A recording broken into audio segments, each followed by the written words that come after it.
ముఖ్యమంత్రిలా ఉన్నప్పుడు మా మనోభావాలను దెబ్బతీశాడు. ఇప్పుడు ఇటువంటి వాళ్ళందరినీ ఈ అరాచక శక్తులందరినీ వాళ్ళని పెంచి పోషిస్తూ మళ్ళీ మతాల మధ్య దగ్గరుండి ఇలాగా హిందూ సనాతన ధర్మం పైన లేదంటే కనుక ఇప్పుడు పవన్ కళ్యాణ్ గారు చేసిన తప్పేంటండి? ఆయన తెలుసుకున్నారు సనాతన ధర్మం గురించి, ఆయన మాట్లాడుతున్నారు. ఆయన వేరే ఏ మతాన్నైనా కించపరిచారా? మీరు చూపించండి ఒక ఇన్స్టెన్స్ అన్నా. ఆయన ఏ మతాన్ని ఏ రోజు కించపరచలేదు కదా, ఏ కులాన్ని కించపరచలేదు కదా. ఆయన వీళ్ళెందుకు టార్గెట్ చేస్తున్నారు అంటే వీళ్ళకున్న భయం, వెనక నుంచి వస్తున్న ఫండింగ్ ఏంటి. ఎలాగైనా సరే ఈ 2 సంవత్సరాల్లో ఆంధ్రప్రదేశ్ బాగా అభివృద్ధి చెందింది.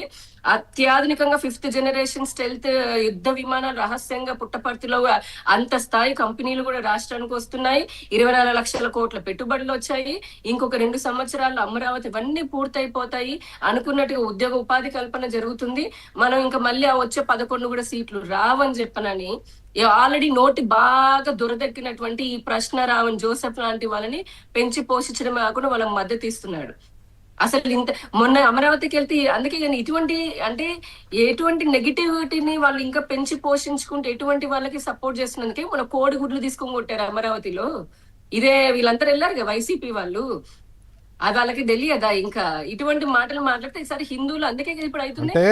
ఒక సిరీస్ ఆఫ్ ఇష్యూస్ ని రేజ్ చేస్తూ అసలు జరుగుతున్న డెవలప్మెంట్ కానీ లేకపోతే ఇతరత్ర సమస్యల పరిష్కారము, పరిపాలన ఇవేవి జనంలోకి వెళ్లకుండా వన్ బై వన్ ఏదో ఒక ఇష్యూస్ని రేజ్ చేస్తూ ఒక స్ట్రాటజీని ఇంప్లిమెంట్ చేస్తున్నారు. దాంతోపాటు ఈ law and order situation create చేయాలనే వీళ్ళ ఇదిగా కనపడుతుంది. ఎవరైతే గారు ఒక్క నిమిషం, మొన్న ఒక్కొక్కసారి బెయిల్ వస్తుంటే హీరో లెక్క అసలు హీరో మాదిరి ఏమంటే కాలర్ ఎగరేసుకుంటూ మమ్మల్ని ఏం చేస్తారని అన్నారు.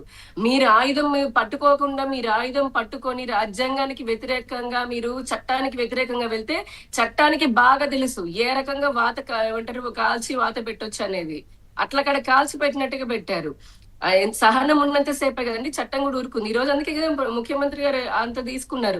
మొన్న డీజీపీ గారు పోలీసు వాళ్ళు చూసారు కదా ఇట్లా ఊపా పెట్టారు.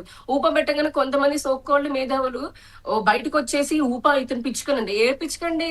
ఈ రోజు ఇదే విజయవాడలో మీరు చూసారు కదా 12 మంది తీవ్రవాదులు ఉగ్రవాదుల్ని అరెస్ట్ చేశారు.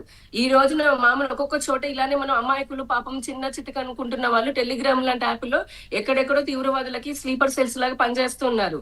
అసలు ఈ రాష్ట్రంలో ప్రజలు ఎందుకు ప్రజాస్వామ్యం అనేది ఉన్న దీనికి శాంతి భద్రతలను మెయింటైన్ చేయాలని కదా, ప్రజలకి మంచి జీవితాన్ని అందించాలని కదా. శాంతి భద్రతలు డిస్టర్బ్ అయితే డెవలప్మెంట్ ఆపొచ్చు కదా.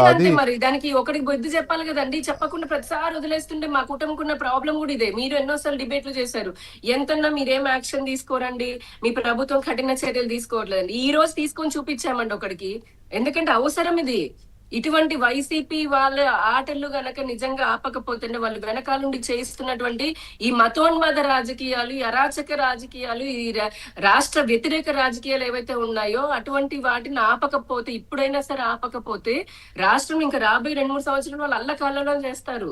కానీ అసలు ఇతనికి లేదా ఈ శక్తులకి వైసీపీకి ఉన్న సంబంధాలేంటి? అలాగే ఒకప్పుడు హైదరాబాద్లో మాత్రమే చూసుకున్న ఈ మత కల్లోలాల లాంటి డిస్టర్బెన్స్